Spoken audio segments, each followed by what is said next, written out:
नमस्कार, स्वागत है आपका बिहार समाचार में। चलिए जानते हैं आज की बिहार की अब तक की सबसे बड़ी और महत्वपूर्ण खबरों के बारे में। सभी खबरें आपके लिए काम की होने वाली है, पर इससे पहले अगर आप चैनल पर नए हैं तो चैनल को सब्सक्राइब कर लें और वीडियो को एक प्यारा सा लाइक अवश्य कर दीजिएगा। आपका एक लाइक करना ही हमारी मेहनत का फल होता है।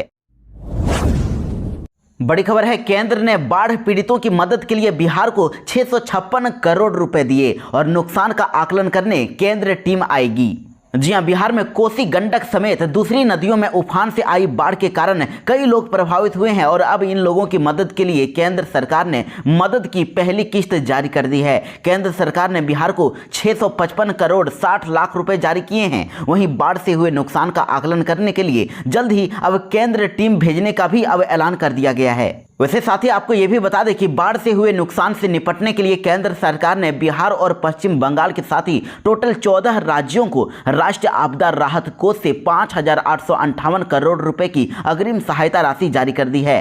और अभी तक असम, मिजोरम के साथ ही कई राज्यों में केंद्र अंतर मंत्रालय टीम द्वारा नुकसान का आकलन किया जा चुका है और अब जल्द ही टीम बिहार और पश्चिम बंगाल का दौरा भी करेगी। बिहार वालों के लिए बड़ी खबर है, बिहार में अब पीएनजी और सीएनजी गैस अब सस्ती होने जा रही है। नीतीश सरकार ने वेट की दर में काफी कमी कर दी है। जी हां, बिहार में प्राकृतिक गैस जैसे कि पीएनजी और सीएनजी पर वेट की दर में यानी कि वैल्यू एडेड टैक्स की दर में अब बिहार सरकार ने भारी कमी कर दी है। ये एक ऐसा प्रकार का टैक्स होता है जिसे आपूर्ति श्रृंखला के हर चरण में उत्पादकों के द्वारा सरकार को भुगतान किया जाता है, लेकिन अब इसमें भारी कमी कर दी गई है जिससे अब इसके रेट में काफी गिरावट आने वाली है। यानी कि अभी तक इन प्राकृतिक गैसों पर 20% की दर से वेट की वसूली हो रही थी और अब ये दर 12.5% से 5% के बीच में होगी। यानी कि घरेलू एवं व्यावसायिक उपयोग होने वाली पीएनजी पर वेट की दर को 20% से घटाकर 12.5% तक किया गया है। इसी प्रकार मोटर वाहनों के लिए सीएनजी की दर भी अब 20% के बजाय 12.5% ही होगी। तो अब ऐसे में घरेलू और व्यावसायिक और औद्योगिक इकाइयों के उपयोग के लिए अब सस्ती गैस मिलने वाली है। इस वक्त की बड़ी खबर आ रही है, प्रशांत किशोर ने अपनी पार्टी का नाम का ऐलान करने के बाद अब ये दावा कर दिया है कि सरकार बनी तो शराबबंदी को उठाकर फेंक देंगे। जी हां, देखिए बड़ी खबर आ रही है, जन सुराज के संस्थापक प्रशांत किशोर ने नई पार्टी का ऐलान कर दिया है और नए दल का नाम जन सुराज पार्टी रखा गया। और अब प्रशांत किशोर के इस ऐलान के साथ ही बिहार में नई पार्टी की एंट्री हो गई है। पटना की वेटरनरी ग्राउंड में प्रशांत किशोर ने नई पार्टी का ऐलान किया। प्रशांत किशोर ने कहा कि चुनाव आयोग ने उनकी इस नई पार्टी के नाम को मान्यता दे दी है और एससी समुदाय से आने वाले मनोज भारती को जन सुराज का पहला कार्यवाहक अध्यक्ष बनाया गया है कि विधानसभा से पहले 4 सीटों पर उपचुनाव लड़ेगी जन सुराज पार्टी। वहीं प्रशांत किशोर ने ऐलान कर दिया है कि अगर हमारी सरकार बनी तो हम बच्चों की क्वालिटी एजुकेशन पर जोर देंगे और युवाओं के लिए रोजगार की व्यवस्था की जाएगी। बुजुर्गों को हर महीने 2,000 रुपए पेंशन मिलेगा। साथ ही उन्होंने शराबबंदी को खत्म करने की भी बात कही। उन्होंने कहा हमारी सरकार बनेगी तो 1 घंटे के अंदर शराबबंदी को उठाकर फेंक देंगे।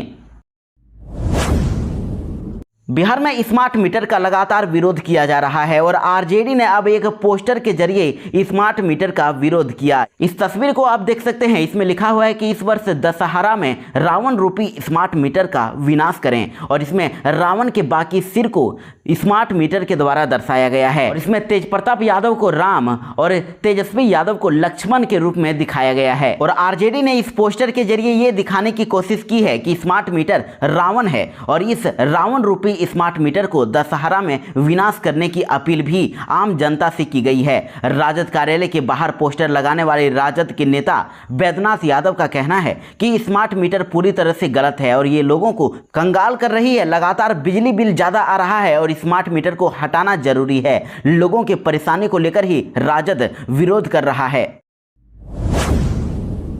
मुख्यमंत्री नीतीश कुमार ने बापू टावर का किया उद्घाटन। महात्मा गांधी के जन्मदिन पर बिहार को मिली बड़ी सौगात। जी हां, गांधी जयंती के मौके पर मुख्यमंत्री नीतीश कुमार पटना में बापू टावर का उद्घाटन किए। इस मौके पर बापू टावर की जानकारी के लिए वेबसाइट लॉन्च भी किया गया है और इस दौरान मुख्यमंत्री नीतीश कुमार के साथ डिप्टी सीएम सम्राट चौधरी और विजय कुमार सिन्हा भी मौजूद रहे। मंत्री लेसी सिंह भी इस कार्यक्रम में पहुंची। वैसे आपको बता दें कि बापू टावर का निर्माण 129 करोड़ की लागत से हुआ है और 2 अक्टूबर 2018 को महात्मा गांधी की 150वीं जयंती पर इसका शिलान्यास मुख्यमंत्री नीतीश कुमार ने ही किया था।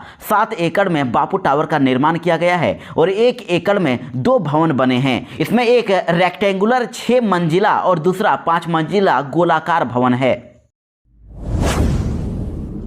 बिहार में बाढ़ पीड़ितों की मदद करने के लिए राहत सामग्री के लेकर जा रहा सेना का हेलीकॉप्टर ही क्रैश कर गया। जी हां, ये बड़ी खबर मुजफ्फरपुर से आ रही है, जहां बाढ़ राहत सामग्री लेकर जा रहा वायु सेना का हेलीकॉप्टर क्रैश हो गया है और औराई के बाढ़ग्रस्त इलाके में यह हादसा हुआ है। गनीमत तो यह है कि इस हादसे में पायलट और सेना के जवान सुरक्षित हैं। जानकारी के मुताबिक सेना का हेलीकॉप्टर सीतामढ़ी से बाढ़ पीड़ितों के लिए राहत सामग्री लेकर टेक ऑफ हुआ था। इसी दौरान औराई के नया गांव वार्ड संख्या 13 में हेलीकॉप्टर अनियंत्रित होकर बाढ़ के पानी में गिर गया। हालांकि हेलीकॉप्टर के क्रैश होने के बाद उसमें सवार 4 जवानों को सुरक्षित बाहर निकाल लिया गया। हेलीकॉप्टर क्रैश के साथ ही और भी जवानों को निकाले जाने वाली तस्वीरों को आप देख सकते हैं कि किस तरह से लोग उनकी मदद कर रहे हैं। बिहार में बेखौफ अपराधियों की हिम्मत देखिए। सीएम आवास से 500 मीटर की दूरी पर ही महिला से हुई चेन स्नैचिंग और अब सीसीटीवी फुटेज खंगालने में जुटी है पुलिस। जी हां, बिहार के मुख्यमंत्री नीतीश कुमार और जेडीयू के नेता की तरफ से यह दावा किया जाता है कि बिहार में कानून का राज कायम है और यहां अब हर कोई अपने आप को सुरक्षित महसूस करता है। लेकिन देखिए सच क्या है, अब उनकी बातों का हकीकत उस समय सामने आया है जब सीएम आवास के पास से ही एक महिला से छिनतई की घटना को अंजाम दे दिया गया।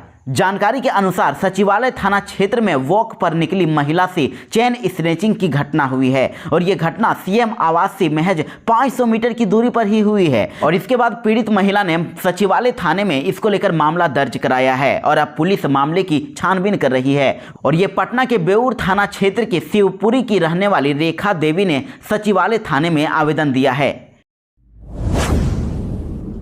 बिहार में शराबबंदी बस नाम की रह गई है। शराब की खेपें लगातार बिहार में पहुंचती जा रही है। कभी लग्जरी गाड़ी से तो कभी ट्रेनों से ये शराब पहुंच रही है। देखिए ऐसा ही एक मामला बिहार के कई जिलों से सामने आ रहे हैं। जी हां, बिहार के मुजफ्फरपुर से एक सनसनीखेज मामला निकल के सामने आया, जहां अवैध शराब की खेप लेकर जा रही लग्जरी गाड़ी दुर्घटनाग्रस्त हो गई। एक्सीडेंट होने के बाद 2 लोगों की इसमें मौत हो गई है और ये घटना के बाद इलाके में अफरा तफरी का माहौल कायम हो गया है। फिलहाल मामले की जानकारी नजदीकी थाने के पुलिस को दे दी गई है।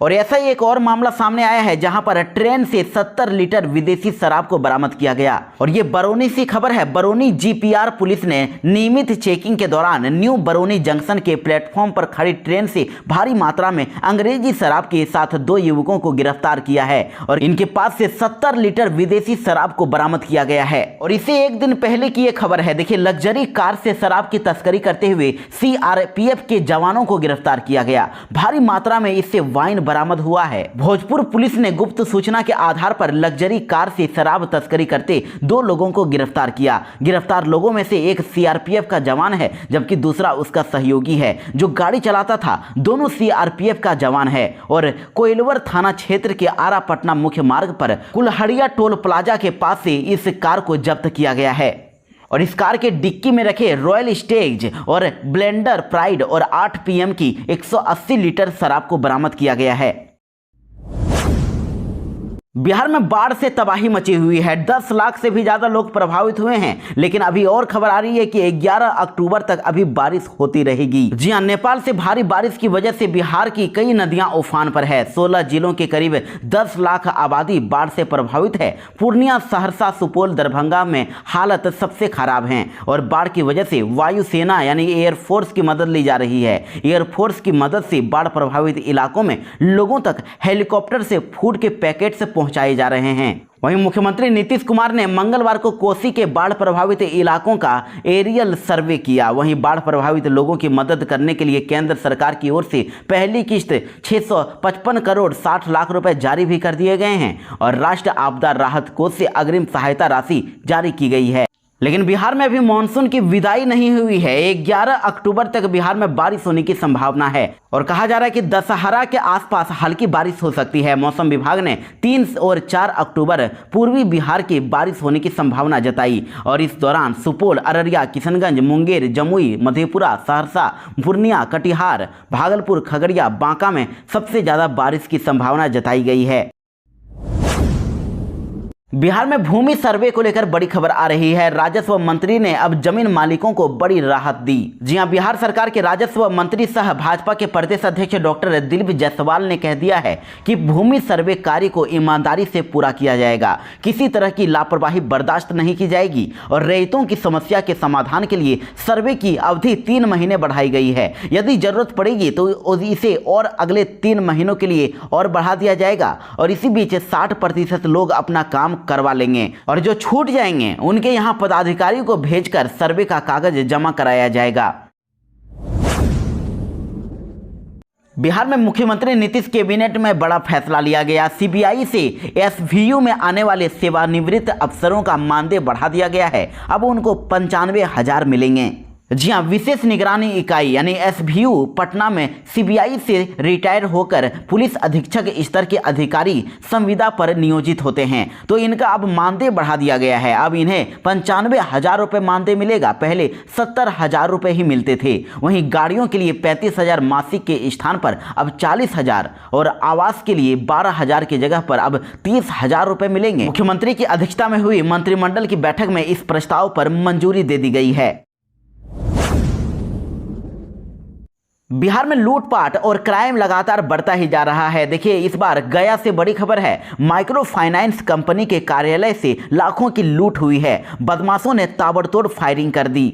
जी हां, बेखौफ बदमाशों ने लूट की वारदात को अंजाम दिया। 5 बदमाशों ने माइक्रो फाइनेंस कंपनी के ऑफिस में घुसकर लूटपाट की घटना को अंजाम दिया है। लूटपाट का विरोध करने पर बदमाशों ने फायरिंग शुरू कर दी और फायरिंग की घटना में गोली लगने से 3 लोग घायल हो गए हैं और ये घटना गया जिले के बुनियादगंज थाना क्षेत्र के खंजाहापुर मोहल्ले की है। वैसे इधर मौके पर पहुंची पुलिस ने घायलों को अस्पताल में भर्ती कराया है और जहां सभी की हालत अभी खतरे से बाहर है।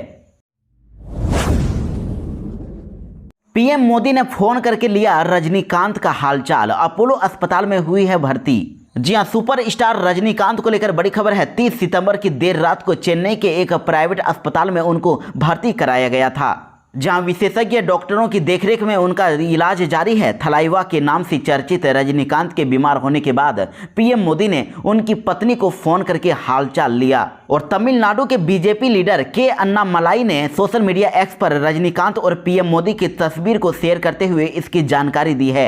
वैसे जानकारी के लिए आपको बता दें कि रजनीकांत की एक हार्ट सर्जरी हुई है और अस्पताल से जारी बयान के मुताबिक उनका ये ऑपरेशन सफल रहा और उन्हें जल्द ही डिस्चार्ज कर दिया जाएगा।